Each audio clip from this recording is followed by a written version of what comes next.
Warning, we are about to spoil Ocean's 8. If you haven't seen the film, or plan on watching it, then click away now. Or if you've already seen it, or you just don't care, then please, stick around.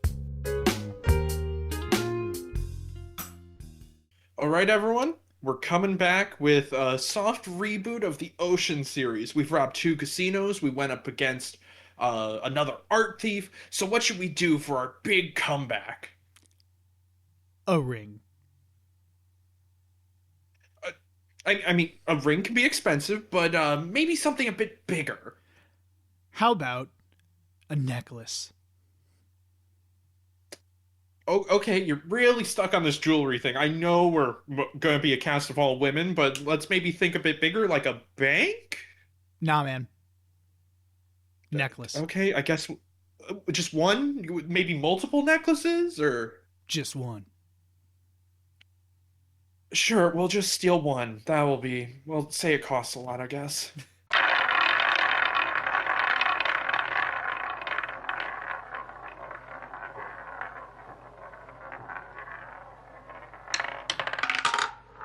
Hello, everybody, and welcome to Cinema Roulette. All right, well, today is going to be interesting because I honestly have no idea how this is going to go. What do you mean? It's the end of one of the sections of the series wheel. We're finally finishing off Oceans we're ending with a bang and not a sad fart. Yeah, honestly, like, kind of sad to see a series go out this way, but hey, at least Oceans is done. And that's one less series on the wheel for the wheel to torture us with. Meaning we have even higher of a chance to land on Alien. Yep. We're at now 2 it's missed? It's missed 3 times. 3 times, okay, so we're almost a little over halfway there. Yep. Well, also, you can count all the other times we've done series wheel stuff, and it's missed. Yeah, that too. No, not padding for time or anything. 2 series we're already off the wheel. Actually, 3 technically, because Mission Impossible is off there, but we'll be back. Yep. After our next visit to Director Wheel. Yes. Excited about that. But yeah, let's get into talking about the movie we're here to talk about. Yep, and that one is the final entry thus far in the Ocean series, Ocean's 8. Wow, listen to that silence after I used trailer footage because the actual title card in the movie looks stupid and bad. It really does, though. Yeah, lovely science. Science. Wow. Silence. I would love some science. Yeah. She blinded me with science. Oh, boy. Actually, before I even get into the summary, just the title card thing. I know I brought it up back with, it was in Movie Month, the one episode we were Kiss Me Deadly. Yeah. Like I said there, on the YouTube version, we usually play the title sequence and then we put it into whatever background's been made for it. It looks nice, and also it's a little audio transition, at least for people listening.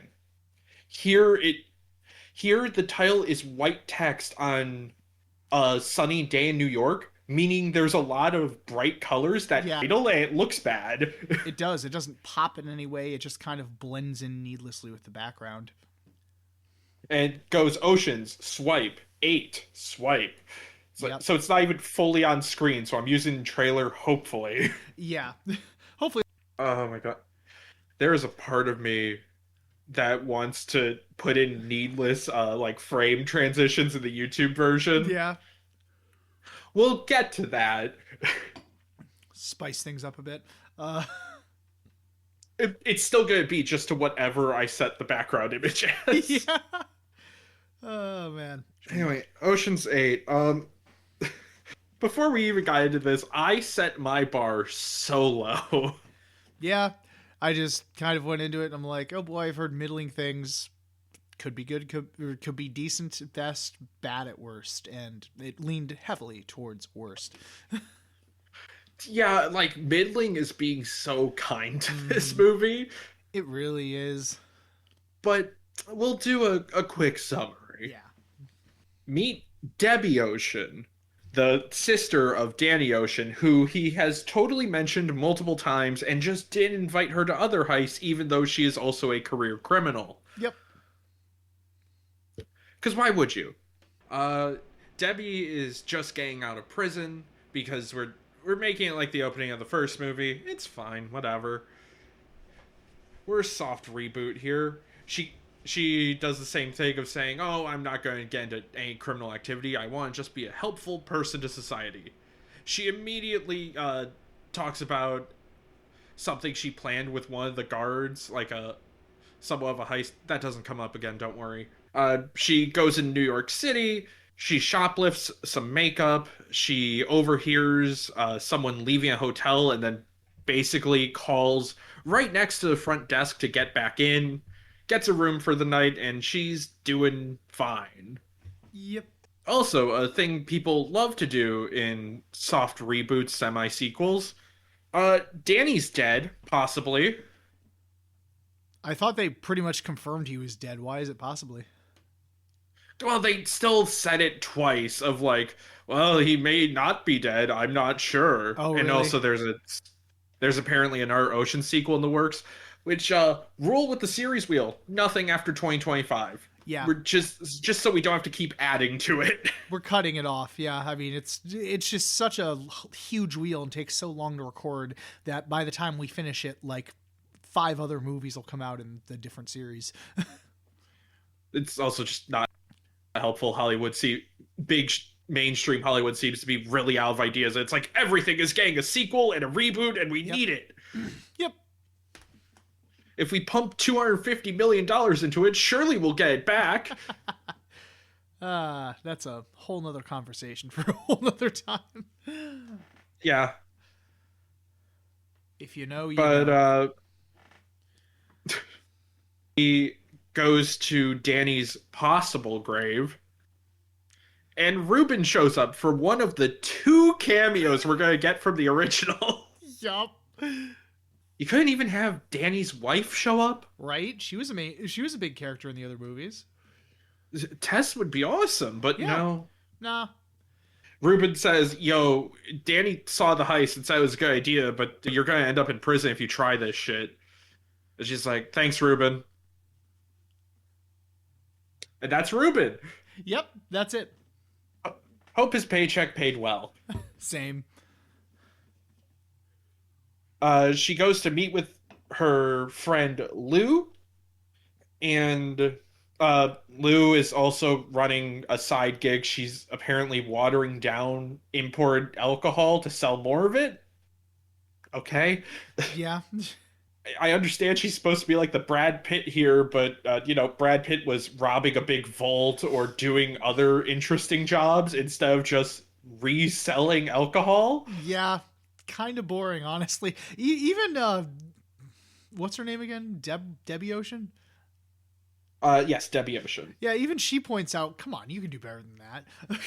So her plan that she's been playing for the last 5 years in prison is to rob the Met Gala because there's going to be a necklace there, or they can get a necklace there that's worth $150 million. Wow. I didn't double check this. I should. It maybe I will, and then there will be an edited voice in here that says if I'm right or not. But I'm pretty sure the first Oceans they stole like 300 million from Yeah. the vaults. Something ludicrous like that. So. Hey, so editing Justin here. Turns out we were wrong. We thought that in the first Oceans they stole like 300 million. It was only 160. So still 10 million more than this movie, but not too big of a jump. We were probably confusing it with Ocean's 13 where they did steal upwards of like 300 or 500 million from Banks's casino. But yeah, just a little error on our part. They go and get Helena Bonham Carter's character named Rose. She is a kind of disgraced fashion designer, but they're thinking of getting her in because the plan is to get Anne Hathaway's character Daphne. She's one of the celebrities at the Met Gala party. They're going to get Rose to convince her to wear the $150 million necklace and then steal it off her. Yep. Doesn't that sound like an well, Yeah. seriously going to try to just get through the summary and then we'll just get back to everything because there's so much that's just not interesting even when you say it out loud. Mm-hmm. Also, the necklace is 6 pounds. It's 6 pounds of pure diamonds. Yep. Go get a hacker for their team. Her name is Nineball. She's played by Rihanna and honestly does a very good job. She does, yes. Even though her costume design is very 2000s. Mm-hmm. A literal, like, reggae beanie and long dreads as she's smoking the world's fattest joint. It's like, really? Yeah. So early 2000s, even though this is made in a couple of years ago. 2018. Yeah. Wow, longer ago than I thought. Damn. They also go and get someone named Tammy. She's gonna be the fencer. She's gonna launder all the money and shit. Yeah. I'd like to just a note for this scene. There is a picture of George Clooney that is clearly a screenshot of a shot from Ocean's 11. Mm-hmm. I couldn't even get him to take a new picture. It's just like, here's a screenshot. That should work. Yep. They go to the vault where the necklace is stored, and Rose, where there's special glasses that like scan it so they can 3D print a fake version of the necklace and swap them.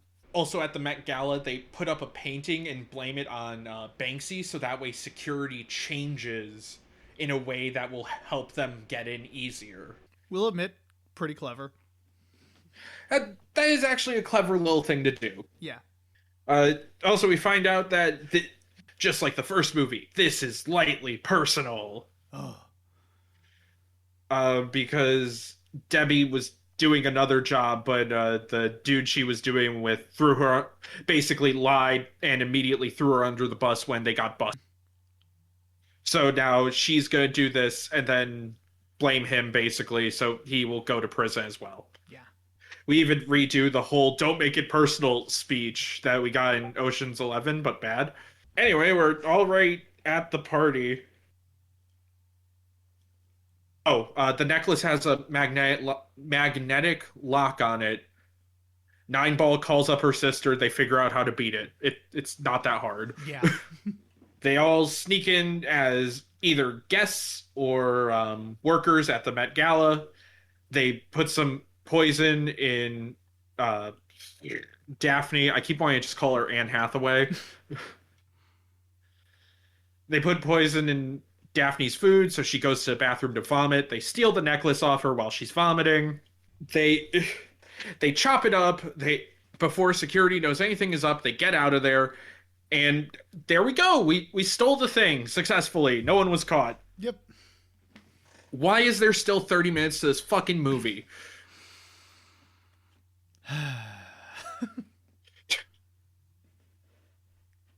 So James Corden comes in, and he's playing an insurance detective. He's asking around, like, hey, what's going on? Who has the necklace? Interviewing a bunch of people. Even goes up to Debbie Ocean and is like, you were just sitting at the Met Gala as someone who's part of a family of thieves, and we're just not supposed to treat you like a suspect? Well, basically, she makes a deal to go and get for him to get a suspect and part of the necklace, because, again, they chopped it up into bits. Turns out she ran into the dude that threw her under the bus and slipped part of the necklace into his jacket, so he has it. But it turns out Anne Hathaway's character isn't stupid, and she finds the criminals and is like, I want to be part of this heist too, and I can help you get out of it. She helps, the guy gets arrested, but then Debbie has a solid question of like, well, we lost part of the necklace, and since it's chopped up, we can't sell it for $150 million. Mm-hmm. How are we going to get our money? Well, they stole the art necklaces off screen. Would have been really nice to see, movie. Yeah, it turns out Cameo 2, the amazing Yen was here, and basically when security shut everything down looking for the necklace, they snuck into the side room and stole necklaces off of all the other statues that we saw, Yep. which they also put something in front of the cameras, even though they hacked into the cameras already. They had the camera. Why did you need to do Yeah. that? Seriously. But yeah, so a big heist happened off screen, so they have a bunch of necklaces, and then we get a montage of how all of them are like doing better. Some opened a bar, some start expanded their business. Uh, Debbie became a director, and she gives like one last shot of at Danny Ocean's grave, still in a similar tux that he was in at the end of Ocean's 11. The end. Finn. And that was Ocean's 8. So, where to begin with this? In case you can't tell, don't really like this movie. Yeah. Didn't much care for it. Bit of an understatement, but yeah, I mean, man, like, I don't know, it had potential, you know, like an all-female gang robbing something is interesting, and the thing that kills me is the movie kind of has the cinematography down and like the transitions and stuff, so it has the style. It just didn't really have the performances or the script to really drive the movie. Yeah, well, the editing they had down at the beginning, but then it just started to feel like they do these crazy edits for no reason. Yeah, these weird ass transitions. It's just like, oh, we're an Ocean's movie. We got to throw a few in those in there somewhere. Like almost like they weren't intended to. Almost like the movie wasn't intended to flow like that, and they just put them in there. Yeah, or it feels like a kid who just learned about editing software and found transitions tab and is like, oh, well, I can just play with these, can't I? Yeah, pretty much. One transition I think of that was actually good is when Debbie is talking to Lou and is getting settled in their little underground base. Yep. Lou owns basically a condemned theater, and they just kind of use that. Yeah, which is awesome. But there's a screen wipe, and it actually is a cut to Sandra Bullock in a closet, and she's moving shirts past the screen. I was like, okay, Yeah. that's a cool little edit. That's fine. Yeah, that was a smooth transition. I mean, there were a couple good edits here and there, and there were some good ideas, like where they're walking down the street and talking, and then it cuts to later now. I'm like, I love that, like when movies do that, because it's a good way to speed up the time and show that like they're doing stuff without wasting a bunch of runtime. But like actual clever stuff like that is like not is well prevalent in this movie, especially like it feels even in the weaker Ocean's entries that they knew how the movie wanted to flow and at least had a style idea for it. Here it kind of Yeah. It really does. Oh, wow, I was delayed there. you're good. But yeah, I mean, and the thing is, like, Helena Bonham Carter and Rihanna are probably the two best actors in the movie. Yeah, this movie does become funnier if you think Helena Bonham Carter just doesn't know she's in a movie, because her character is very wide-eyed and I guess squirrely would be the term. A thing Helena Bonham Carter plays a lot usually. But, Yeah, but she just always looks like she doesn't know what is going on, and she's just here like she was drugged and woke up on set, and Yeah. that made the movie somewhat more enjoyable. Yeah, if you think of it that way, it makes it fun because like her eyes kind of like dart around in a lot of scenes, and it looks like she's like confused, like she's like, "What am I saying?" And there's one point where like one of the characters is whispering to her, and we're like, she's totally feeding her lines. Helena, you're supposed to say. Exactly. I'm supposed to say. Don't say it out loud. Exactly. But yeah, so I mean everyone else is decent, but I mean I know I'm kind of going all over the place here, but like Anne Hathaway as the villain is not that intimidating. Well, I guess since she joins the crew, she wasn't supposed to be intimidating, because the main guy, whatever he was the villain, but we hardly see him, so we don't care. Exactly. And like she takes up like the first 2/3 of the movie she's portrayed as the villain before they reveal the other bigger villain, I think, right? Yeah, she's kind of like she's lightly bitchy, but she's still fun and kind to people. Yeah, exactly. Like I mean, I like the idea of her realizing she was a pawn in their heist. Like your guys' acting is so bad. I knew what was going on. yeah. And that would have been a nice sequel hook, a nice way to end it. But no, she joins the team for admittedly a really lame last 30 minutes. Yeah, it kind of feels like they could have done a sequel bait, but I don't know if they knew this was going to get a sequel at the time, so they kind of felt like they had to wrap it up. Yeah. Actually also the Aquafina, is that the actress's name? Aquafina, yeah, I think it's like Aquafina. She was also very good. Yeah. I didn't mention her, but she's the sleight of hand of the group. He's who nicks the necklace and all that. Yeah, she's introduced. She was a lot of fun as well. She is, yeah. She's introduced playing scamming someone out of 3-card Monty. And yeah, she does with the script she's given, she actually does a pretty enjoyable job. She has a really good screen presence. So circling back to what you were saying with it doesn't fit the style of the editing. There's just not a lot of fast talk. Like that was kind of a thing in most of the Ocean movies. Yeah. Is a very quick back and forth of knowing what each other are going to say and just kind of moving on. Yeah, it was like kind of like witty because I think that fast dialogue was a throwback to like the original Oceans because that was kind of what the Rat Pack did, these very fast-paced jokes. So cleverly they incorporated that in a year, but yeah, that's just kind of missing here. It's just kind of people kind of be like, oh yeah, we'll do this. Okay, it's just like not a lot of interesting banter. Yeah, it's played too much like a normal movie, so it's very juxtaposed by the editing style and makes the pacing feel weird and bad. Yeah, exactly. Like they didn't like really get what made the Ocean's movies work in the first place. Like they got the style down, but like they what made them work, they just need to do more research on. And I mean, you said this was 2018 and this is around the time we were starting to get sequels to everything, wasn't it? Yeah. So the company was probably like, yeah, let's do another Ocean's movie just to make a quick buck. Well, I mean, the female Ghostbusters did well too, so let's do this.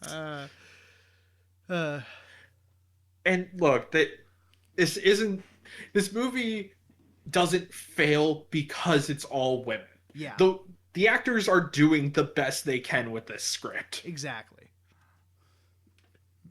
I will say though, it feels very much like a dude directed, wrote this, which they did. Mm-hmm. Yep, turns out the director was the one who wrote the screenplay along with the help of another woman, but how much input she had is unknown.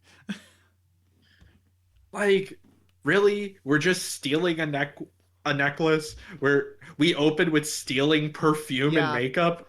Come on. Seriously though. Like, and it's just, there are a lot of story decisions that just irked me. Like, right from the opening scene, I just felt like I was annoyed already because, one, they just killed Danny Ocean off screen, which is silly, and we're basically doing a repeat of the opening movie, which just annoyed me. I'm like, okay, I kind of get it, but really, we're rehashing the first movie in the opening scene. I mean, I would have been fine with it. Especially if this was like, this is a different timeline. This is Debbie Ocean. Yeah. She is a heister. But no, you still tied it into the other movies? Yeah. We can do new canons, guys. Not everything has to be connected. We can have individual stories,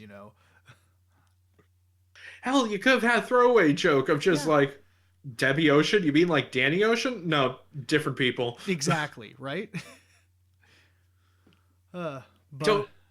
I'd have to rewatch everything, but like I don't think he ever mentioned having a sister. I don't think he did either, honestly. Like in any of the movies. As we joked in the opening and stated already, stealing one necklace is really boring. Compared to everything else. I mean, the first movie we were robbing 3 different fucking casino vaults. And all the vaults were like these almost sci-fi high-tech areas where things could go wrong. This is literally just get her to wear the necklace and then take it off her. Yeah, that's it. And that's all they do. And that's just a big issue with the movie. And I know we both said this repeatedly, but like there is no tension in any of the heist scenes. There really is. Everything goes too right. Yeah. Everything goes too right, and just even then, like, just the thrill of the heist is kind of just lost, honestly.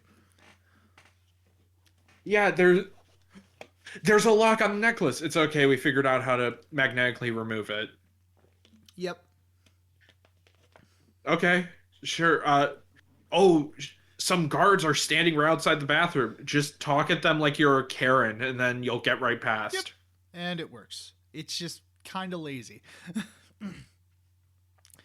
And just the other biggest annoyance to me was at the end, too, when they were like, oh, yeah, we stole all these jewels that we never even implied that we were going to do throughout the rest of the movie. Thanks. Yeah, they did in Ocean's 12. Awesome. Here's a heist that happened off screen. This one had laser beams, messing with the cameras. Yeah. It had gymnastics from The Amazing Yen. Yep. We had a little toy boat that moved the diamonds across. Yeah. There were some close misses with security guards that almost got in. It's like, wow, that sounds like a more interesting heist movie than you gave us. Exactly. The most interesting heist happens off screen. Thanks, movie. They show it quickly in like a 5-minute montage. Yeah. But that's it. It was, again, never hinted at. There was no way the audience could have figured it out. It just feels like the movie does that a lot of the time, where it's like, oh no, we have this villain, but there's a bigger villain. Oh, we're going to do one necklace, but it's multiple necklaces. And even going back to the villain, he doesn't even know there is something up until he sees Debbie at the bar. And it's just like, what are you doing here? Don't worry about it. And then she leaves. That's it. It's like, this guy isn't threatening. There's no, like, yeah, he's a bit of an asshole because he threw her under the bus. Mm-hmm. And I guess that's like, it. at least Danny in the first movie, he aimed for something big and it was petty revenge. Yeah. This one, it's a small thing. It's one necklace and it's petty revenge, but we don't even know more about it. Like, the first movie, we have Tess and Danny argue in front of damn it, I can't remember his name. Benedict. That was his name. But he has multiple scenes with Terry Benedict where Benedict is clearly on that he's doing something. Yep. And that makes him more of an active threat. Here, the guy is literally just Anne Hathaway's date. So he's just kind of there. He doesn't own the Met Gala. He doesn't own insurance on the necklace. He's going to be framed for the job anyway, which they will have gone away with scot-free. Yep. Also, James Corden isn't funny. I don't care. Same. I never liked him. And apparently that sentiment is not uncommon. Yeah, he's apparently really hard to work with. Mm-hmm. And that's putting it nicely. But anyway.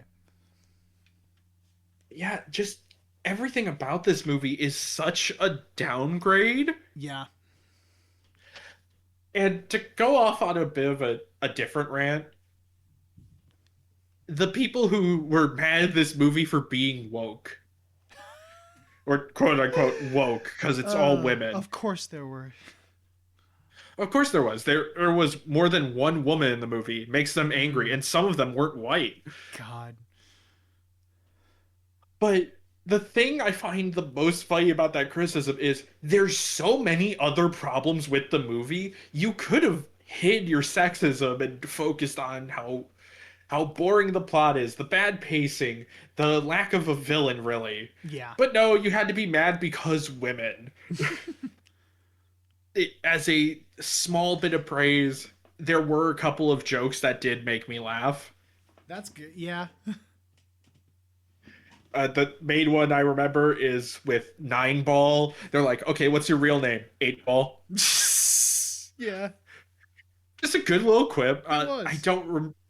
I'll be honest. There were other jokes. There were editing jokes and vocal jokes. I don't remember them because honestly, this movie is also very forgettable, and it's only been 2 days since we watched it. Yeah, the only other joke I can remember finding funny is the one where like they're talking to Anne halfway, and it's like, "And what were you doing?" And it was just her quick cut to her banging someone, and then it's like, "Ah, Oh yeah, did you interact with him in private at any moment? Hard cut to her being fucked in the back of the museum. yep, No. no." That was a good joke too. There's the occasional good joke. Like there's occasionally moments here that are okay, but it's just they are so few and far between. It's just we cannot recommend this movie. Really can't. I. It would be extra funny if we found out like all the jokes we did laugh at were the female writer who came in and probably helped with the notes. Yeah, that would not surprise me. But we Yeah, everything's just a sad way to end this It series. really is. Yeah, had its ups and downs, but had to end on probably the worst one, like by far. Even Ocean's 12 was more enjoyable than this. By a small margin, I Yeah, would say. by a small margin, but still. I will say one more thing. I should actually look up who the costume designer is, but they Yeah. did a fantastic job. Costume designer did an awesome job. All the costumes and the props, everything looked really gorgeous. Like I love this, a lot of the dresses they had. It was awesome. Sarah Edwards, Zach Hosen, Huh. and I'm hoping I'm saying this right, Galinoy. Huh. Props to you Uh, guys. Props to all three of them, especially at the end of the movie when they leave the gala. All of them are in. All of them change out their worker clothes into like fabulous dresses. They look incredible. Oh, they're gorgeous. Seriously. I forget who was wearing the best one. I forget if it was nine ball wearing the best one or it was Aquafina. Yeah. It was that deep blue dress. Yes. I forget who had that, but yeah. Gorgeous. My God. But yeah, that's also sorry, another Lil complaint. And this isn't so much the movie's fault. This is something that happened late 2010s and is only recently being fixed. Mm-hmm. Is the movie's too clean. Everything is shot too there's not enough grain to the image, I guess. It looks like you just went in with the footage, white balanced it, maybe pumped the saturation ever so slightly, and boom, done. Yeah. Like, the last Ocean's movie had the problem of almost too much saturation in scenes, but yeah, like when you think of the Ocean's movies, it's very colorful, very bright. This one was just, bland. It looked whatever. Yeah. Even the Met Gala as a setting didn't even look half as interesting as either of the casinos or unfairly Paris, France. Yeah. But yeah, just all around a very meh movie. Yeah. Solid meh. But yeah, I think that's about it, huh? That's about it with the complaining for this movie. But yeah. Do you want to say the one fun fact you found? What was there's a moment where Helena Bonham Carter speaks German, and that's because she actually grew up in Nuremberg, Germany, and has dual citizenship, so she was speaking German. That's so cool. And that was that is even the fun facts for this movie are boring. Like literally the trivia section on IMDb, one of them is just some of these actors have won Oscars. Not for this movie, but they have won awards. That's when you know they really have nothing. They're just reaching for straws at that point. Actually, one of them was Anne Hathaway's character says they were bad actors. That's how she caught on. And all the fun fact is, well, actually, they've won 4 Oscars. It's like, cool. God, that's lame. Yeah, Justin could not find diddly squat on the fact end. It's like, this was a reference to, they play when they finish the heist, they play the opening theme to Superfly, which is also a movie where a criminal gets away with it. Yep. Like, cool. Yep. So riveting. So yeah, that's Ocean's 8. That's the end of the Ocean series. We don't have to talk about any more of these movies, even if they release more. Yep. Thank goodness for that new rule. New rule, mainly because if we do continue Alien, they really just like to keep making Alien stuff. They really do. And also, Predator's getting a huge resurgence, even though I would want to watch more of that, but still. Yeah. Oh, I'm excited for that because Predator Badlands and Predator, what's the live action one called? I forget. I forget at this point. But they both look amazing. Actually, I think Badlands is the new live action one, and it's something else for the. It's like King of Warriors or something. Now I'm curious. I'll look it up real quick because I'm already setting up the wheel spin recording, so Good. I can't switch a bunch of tabs. So you're right that Badlands is the live action, and Killer of Killers is the animated one. Killer of Killers. That's right. I'm really excited for that one. So I love animation, and an anthology with Predator just throughout history sounds rad as hell. That sounds fucking awesome. I mean, listen to the synopsis: a Viking raider, a ninja in feudal Japan, and a World War II pilot encounter a fierce intergalactic hunter. How rad is that? That sounds awesome. Fuck yeah. Releasing the day before my birthday this year. Fuck yeah, June 6th. Anyway. This is the last spin in for now of the Sellout Wheel. The Sellout Wheel is a bunch of movies that you've heard of from series, so that way you can recommend the show easily to friends. Please do. I like seeing numbers go up. Yeah. Oceans is off the wheel now, and after this spin, we're back to the director's wheel. Which also, depending on what this is, we'll decide if we do a Halloween episode or not. Yup. We might still not anyway. Time is hard, okay? Fingers crossed on this one. Please be a Halloween one. Speaking of time, it's time to spin.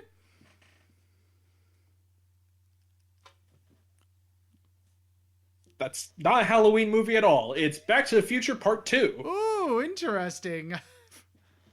Forgot we did the first one. We have done the first one. It was a very good episode. Yes. That's exciting. Available on all podcasting apps. I don't think it's available on YouTube. Yeah. But yeah, we'll be back. We're going back to the future of the past. Okay, bye. Goodbye. I thought you were going to play off it a bit more. No. Okay.